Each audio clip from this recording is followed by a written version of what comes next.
Assalamualaikum warahmatullahi wabarakatuh. Salam sejahtera untuk kita semua.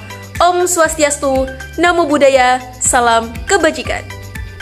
Kepada Ibu Rini Rita Tri Marpaung SPD MPD selaku dosen pengampu mata kuliah Biologi Dasar Program Studi Pendidikan Kimia tahun 2021 yang saya hormati, dan kepada rekan-rekan mahasiswa yang berbahagia. Di sini, kami dari kelompok 6 mata kuliah Biologi Dasar kelas A akan menyajikan materi yang berjudul Reproduksi Vegetatif dan Generatif. Adapun anggota dari kelompok 6 kelas A adalah: Perkenalkan, nama saya Neve Viola, NPM 213012315, saya dari kelompok 6 dari kelas A. Dan saya, Siska Husnun Afifah dengan NPM 2113023 Perkenalkan, nama saya Tia Amelia, NPM 211302343. Baiklah, marilah kita menyaksikan video yang akan kami presentasikan. Pengertian reproduksi. Reproduksi adalah proses biologis suatu individu untuk menghasilkan individu baru. Reproduksi merupakan cara dasar mempertahankan diri yang dilakukan oleh semua bentuk kehidupan oleh pendahulu setiap individu, organisme untuk menghasilkan suatu generasi selanjutnya. Cara reproduksi secara umum dibagi menjadi dua, yaitu seksual vegetatif dan aseksual generatif. Tujuan makhluk hidup melakukan pengembangbiakan yaitu adalah agar tidak mengalami kepunahan. Maksudnya yaitu untuk mempertahankan jenis spesies, maka hewan dan tumbuhan melakukan pengembangbiakan. Dengan demikian, spesies tersebut akan tetap bisa ditemukan di alam. Pengertian reproduksi vegetatif dan generatif. Reproduksi vegetatif adalah cara reproduksi makhluk hidup secara aseksual. Reproduksi vegetatif bisa terjadi secara alami maupun buatan. Reproduksi generatif adalah pengembangbiakan yang didahului dengan peleburan dua gamet sel kelamin, yaitu gamet jantan sperma dan gamet betina ovum. Proses peleburan gamet jantan dan betina akan membentuk zigot dan disebut pembuahan atau fertilisasi. Ciri-ciri reproduksi vegetatif dan generatif. Ciri-ciri perkembangbiakan vegetatif diantaranya yaitu perkembangbiakannya tidak disertai pertemuan sel jantan dan sel betina atau biasa disebut juga yaitu tidak melalui perkawinan. Yang kedua adalah pengembangbiakan bisa melalui membelah diri, spora, tunas, dan lain-lain. Ciri-ciri perkembangbiakan generatif diantaranya yaitu: yang pertama adalah perkembangbiakannya dilakukan secara perkawinan. Yang kedua, secara penyerbukan. Yang ketiga adalah terjadi pada tumbuhan berbiji. Perkembangbiakan tumbuhan secara vegetatif. Perkembangbiakan tumbuhan secara vegetatif dibagi menjadi dua, yaitu perkembangbiakan vegetatif alami dan perkembangbiakan vegetatif buatan. Perkembangbiakan vegetatif alami adalah perkembangbiakan secara aseksual pada tumbuhan yang terjadi dengan sendirinya tanpa bantuan manusia. Perkembangbiakan vegetatif alami ditandai dengan tumbuhnya tunas dalam bagian tanaman. Tunas selanjutnya akan menjadi tumbuhan baru. Pada umumnya, tunas tumbuh dalam ruas batang, ketiak daun, ujung akar, dan tepi daun. Macam-macam perkembangbiakan vegetatif alami diantaranya adalah: 1. Umbi lapis. Umbi lapis adalah pelepah daun yang berlapis-lapis. Pada permukaan umbi lapis tumbuh daun, sedangkan dalam bagian bawah umbi lapis terdiri atas cakram dan akar serabut. Contoh tanaman yang mempunyai umbi lapis diantaranya bawang merah, bawang putih, bunga bakung, dan bunga tulip. 2. Umbi batang. Umbi batang adalah batang yang tumbuh di dalam tanah dan digunakan untuk menyimpan cadangan makanan pada tumbuhan. Makanan akan membentuk umbi. Jika umbi ditanam, tunas bisa tumbuh dan membentuk tumbuhan baru. Contoh tumbuhan yang berkembang biak dengan cara ini adalah kentang dan ubi jalar. 3. Umbi akar. Akar pada tanaman yang berkembang biak dengan umbi akar berfungsi menyimpan cadangan makanan. Perkembangbiakan jenis tanaman ini melalui tunas yang tumbuh dari bekas batangnya, sehingga untuk mendapatkan individu baru dari tanaman ini hanya perlu menanam bagian tubuh tumbuhan berupa batang. Contohnya adalah wortel, bengkoang, dan singkong. 4. Geragih atau stolon.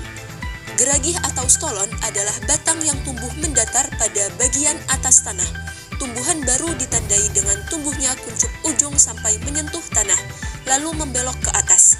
Pada bagian yang menyentuh tanah akan tumbuh tunas yang berakar dan berdaun. Tunas-tunas ini tumbuh menjalar dan tidak tergantung lagi dalam induknya, namun masih akan tetap berhubungan. Contoh tanaman yang berkembang biak menggunakan cara geragih adalah tanaman arbei, rumput teki, dan stroberi. 5. Akar tinggal. Akar tinggal adalah batang yang tumbuh menjalar dalam tanah. Contoh tumbuhan yang berkembang biak dengan cara ini adalah jahe, kunyit, dan temulawak. 6. Tunas. Tunas adalah bagian tumbuhan yang baru muncul dari kuncup yang berada di permukaan tanah. Tunas bisa terdiri dari batang, daun muda, dan calon bunga atau calon buah. Contoh tumbuhan yang berkembang biak dengan cara tunas adalah bambu dan pisang. 7. Spora. Spora adalah inti sel yang berubah fungsi menjadi alat perkembangbiakan. Spora terletak pada kotak spora atau sporangium yang terkumpul di dalam sorus yang merupakan kumpulan kotak spora. Sorus terletak di tepi bawah daun yang berupa seperti bintik-bintik kecoklatan. Saat sporangium pecah, maka spora akan keluar dan jatuh pada tempat yang cocok. Contoh tumbuhan yang berkembang biak dengan cara ini adalah tanaman paku. Perkembangbiakan vegetatif buatan pada tumbuhan adalah perkembangbiakan dalam tanaman yang sengaja dilakukan oleh manusia atau menggunakan bantuan manusia untuk menerima hasil yang lebih baik, cepat berbuah, dan menyerupai induknya. Macam-macam perkembangbiakan vegetatif buatan diantaranya: 1. Mencangkok. Mencangkok adalah memperbanyak tanaman menggunakan cara memotong dahan tanaman induknya. Tumbuhan yang bisa dicangkok merupakan tanaman dikotil atau biji berkeping dua. Contoh tumbuhan yang bisa dicangkok adalah jeruk, jambu, mangga, rambutan, durian, dan sebagainya. 2. Okulasi atau menempel. Okulasi adalah menempelkan mata tunas berdasarkan dua tumbuhan yang sejenis, namun berbeda sifat. Contohnya adalah mangga dan mangga aromanis. Pada dasarnya, tujuan okulasi atau menempel sama menggunakan tujuan mengenten atau menyambung, yaitu menggunakan sifat-sifat unggul berdasarkan dua tumbuhan sehingga diperoleh satu tumbuhan yang mempunyai gabungan sifat unggul. 3. Menyambung atau mengenten. Mengenten adalah menggabungkan batang bawah dan batang atas dua tumbuhan yang sejenis. Tujuan menyambung merupakan penggabungan sifat-sifat unggul berdasarkan dua tumbuhan sebagai akibat diperolehnya satu tumbuhan yang mempunyai sifat unggul. 4. Menyetek. Menyetek adalah memperbanyak tanaman dengan cara menancapkan atau menanam bagian-bagian batang tanaman induknya. Tumbuhan yang bisa distek diantaranya ketela pohon, tebu, mawar, melati, dan kangkung. Selain stek batang, dikenal juga teknik stek daun dan stek pucuk. Tumbuhan yang bisa diperbanyak menggunakan teknik stek pucuk diantaranya tanaman teh dan tanaman teh-tehan. Sedangkan tanaman yang dapat diperbanyak menggunakan teknik stek daun diantaranya adalah tanaman begonia dan sansevieria. 5. Merunduk. Merunduk adalah memperbanyak tanaman menggunakan cara merundukkan batang atau cabang ke tanah sebagai akibat dari tumbuhan akar. Tumbuhan yang biasa dikembangbiakan menggunakan teknik merunduk diantaranya adalah tanaman alamanda, anyalir, apel, selada air, anggur, dan sebagainya. Reproduksi generatif pada tumbuhan. Pada tumbuhan, reproduksi secara generatif umumnya terjadi pada tumbuhan berbiji atau spermatopita, baik yang berbiji tertutup atau angiospermae maupun berbiji terbuka atau gymnospermae. Alat reproduksi pada perkembangbiakan generatif tumbuhan adalah bunga.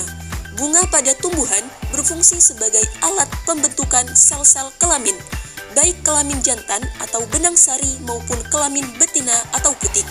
Kemudian, sel kelamin jantan dan sel kelamin betina akan menyatu dan membentuk biji.